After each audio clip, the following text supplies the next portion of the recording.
Hey again, everyone. Dave Dubeau here with another episode of the Property Profit Real Estate Podcast.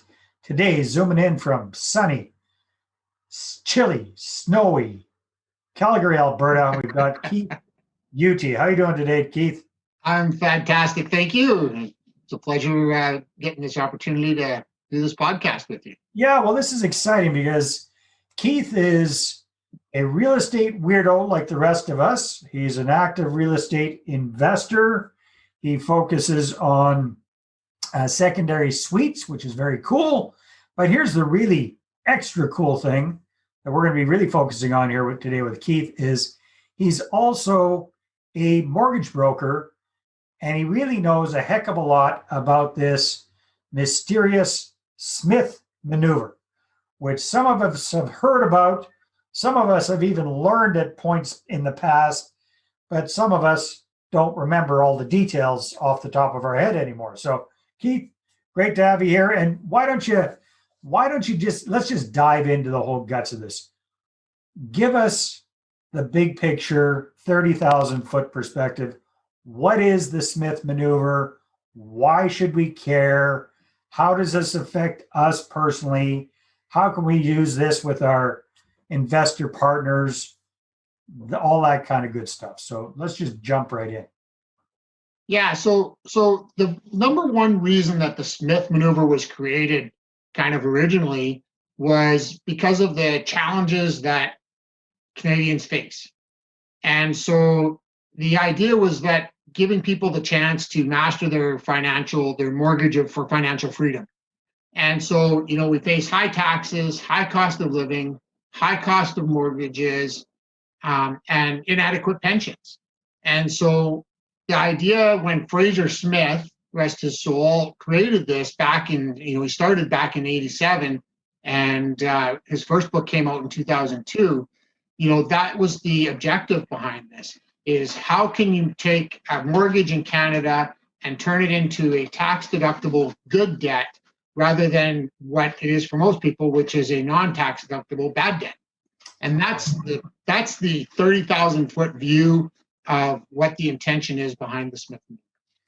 All right. So it's all about how we can turn our normal personal mortgage for a lot of people, how to turn that from just being, like you say, bad debt into good debt.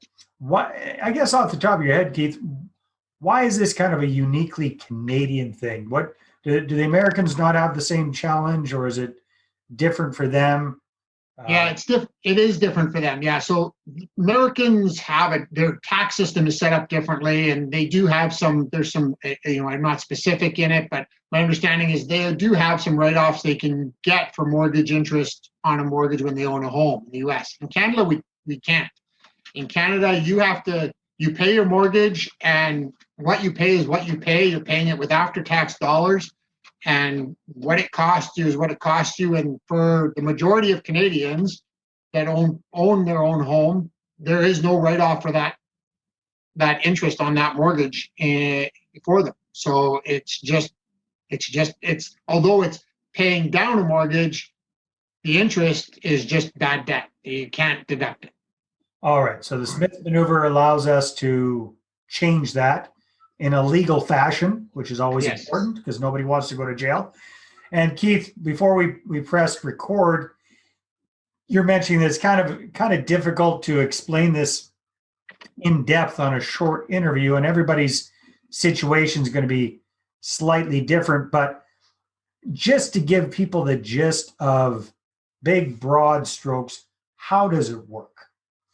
Well, the big broad stroke of how it works from a CRA perspective is any debt used to earn income, the interest on that debt is tax deductible.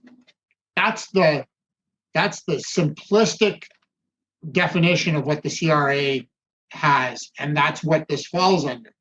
And where the importance of having a professional that knows and understands this comes from being able to make sure that if you're going to use the Smith Maneuver and put it in play, that you are not doing anything that is going to invalidate the contributions to your through the Smith Maneuver to your investing, that you're not doing anything to invalidate any of that interest by using it for personal expenses, because that's the number one way that you can mess things up. Is all of a sudden you've got a Smith Maneuver set up and you've been doing it, and then all of a sudden you go, oh, well, I want to buy a $20,000 car for my kid. Oh, I'll just use my home line of credit that I had set up and have been using for my Smith Maneuver. You don't do that. That's a no-no, because that's not that. Now you're blending. You're giving the CRA an opportunity to say, oh, well, no, now you've muddied the waters, and we're not going to allow you to deduct that debt. So, all right. So big picture, what we're looking at is, let's say I'm interested in doing this. I've got my primary residence. I've got a normal mortgage on my residence. If I'm reading between the lines, and if my very, very fuzzy memory serves me, basically what we're doing is we're kind of going in and some way or another, we're refinancing the property, or perhaps we're setting up a home equity line of credit, and we're using that line of credit, instead of to go buy the kid a car, we're using that money to invest.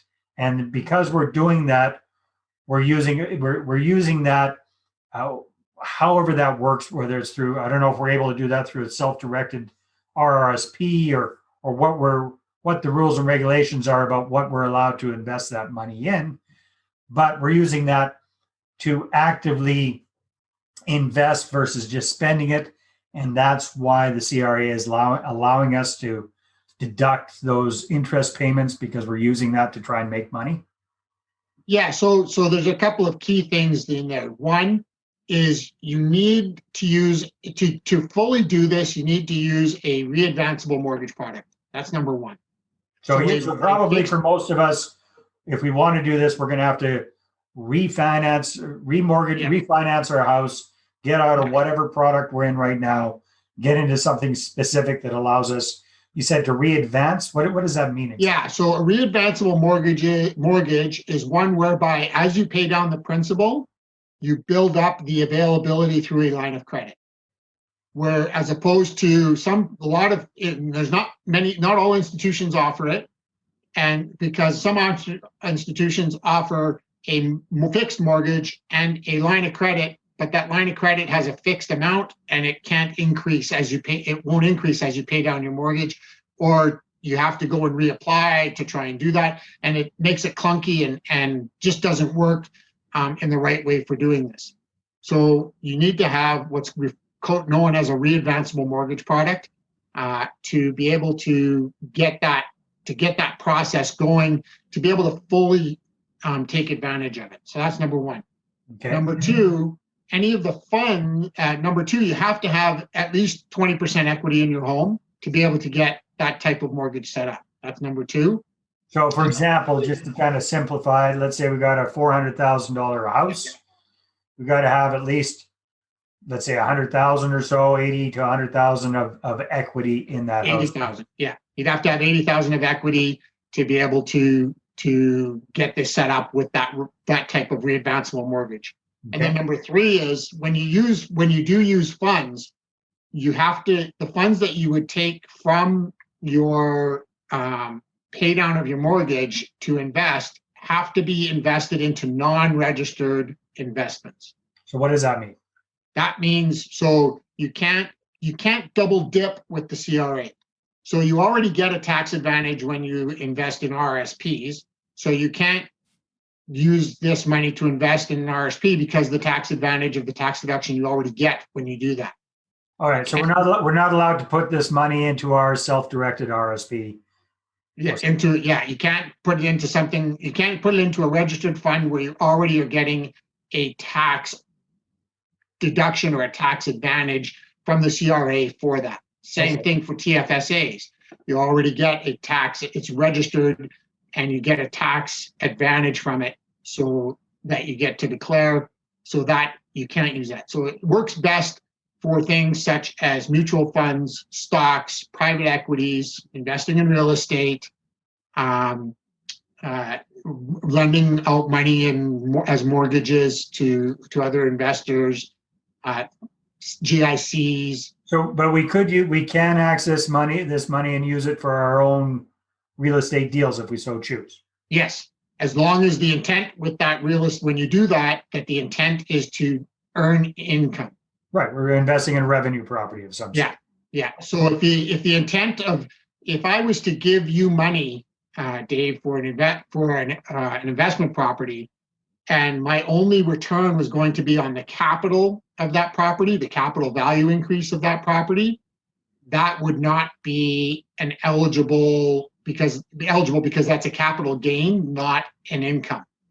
So that's very important, that if you're using it to invest in real estate with someone else, that there is an income component to what your return is from that investment. Okay, well, let's back up because it's a little cerebral right now, Keith. So, I think you've been helping people do this for a while. Give us an example, just an easy example of one of your clients that's actually doing this, how they're benefiting from doing this. You know what? I'm going to give you myself. So I've been doing this. My wife and I started using the Smith Manouever 15 years ago, and we fully converted about 13 years ago. And what I mean by fully converted is 100% of our primary residence mortgage was converted to being deductible, the interest being deductible through the Smith Manouever. And so for us, how that started was we had refinanced our home and had it as a readvanceable product. Yeah. And at that time, we had the readvanceable. We had put a line of credit as part of the readvanceable because we were planning to invest, but we didn't know how exactly that was going to look. And when we took the funds that we got from our refinance, put it into our savings account, our Smith Manouever savings account, and then we found a property to purchase. We took the money from our Smith Manouever savings account and purchased the property, and that was the real estate investment way that we did that large chunk of funds when we did that. And just by taking the funds, actually, when we took the funds from the refinance and put it in the high interest Smith Manouever account, that in and of itself was an intent to earn income, because that's what that high interest account does. Yeah, the whopping 1% or whatever would be making high interest. And it's not about the rate of return necessarily. Some people will say, well, why would you put it in a high interest savings account and earn less than you're paying on interest? Well, when you do a full calculation and calculator, the advantage of converting your mortgage and being able to then deduct the interest on your mortgage against your income, that's where the rubber hits the road, and you start to see those big gains.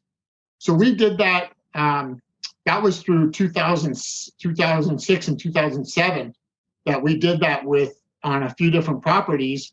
And suddenly, by the end of 2007, we had fully converted our whole mortgage. Okay, so again, kind of cerebral. What does this actually mean in tax savings? Like it sounds like a pain in the ass, to be perfectly honest with you. So it is. Well, you know what? It does take diligence, and it does take the responsibility, but the tax savings is huge. So if we take what is it? What is it? What are the tax savings? Give us. So if you take a $350,000 mortgage, you're paying somewhere in the neighborhood of about $15,000 a year in interest. Okay.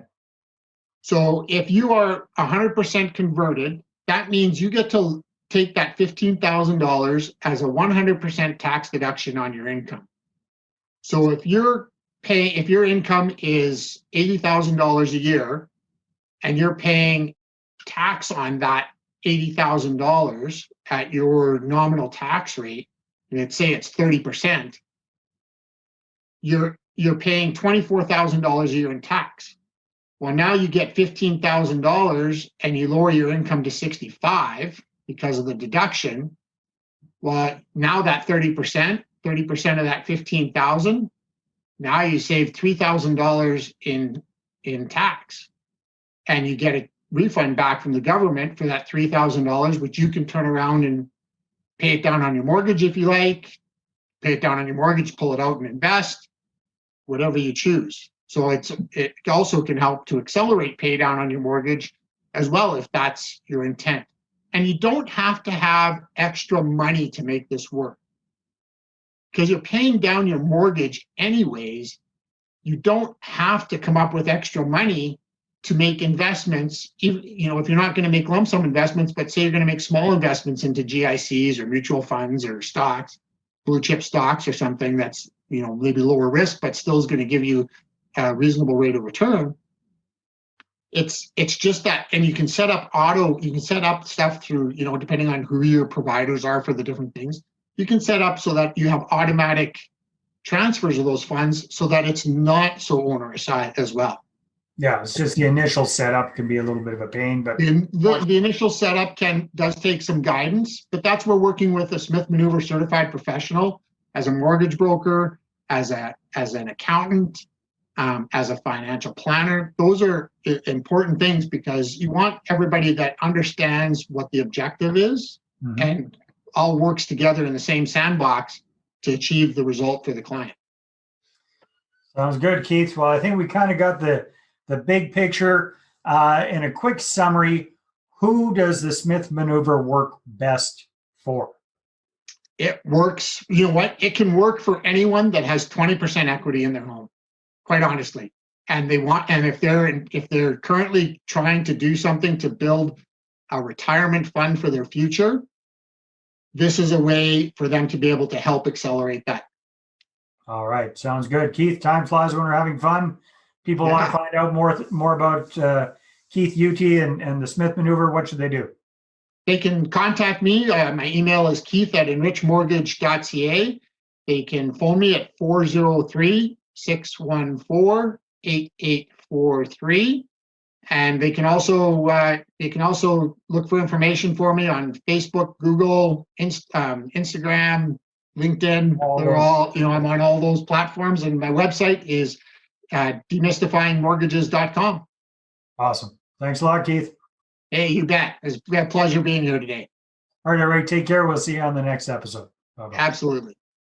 Well, hey there. Thanks for tuning into the Property Profits Podcast. If you like this episode, that's great. Please go ahead and subscribe on iTunes. Give us a good review. That'd be awesome. I appreciate that. And if you're looking to attract investors and raise capital for your deals, then I'm going to invite you to get a complimentary copy of my newest book, right back there. There it is. The Money Partner Formula. You can get a PDF version at investorattractionbook.com. Again, investorattractionbook.com. Take care.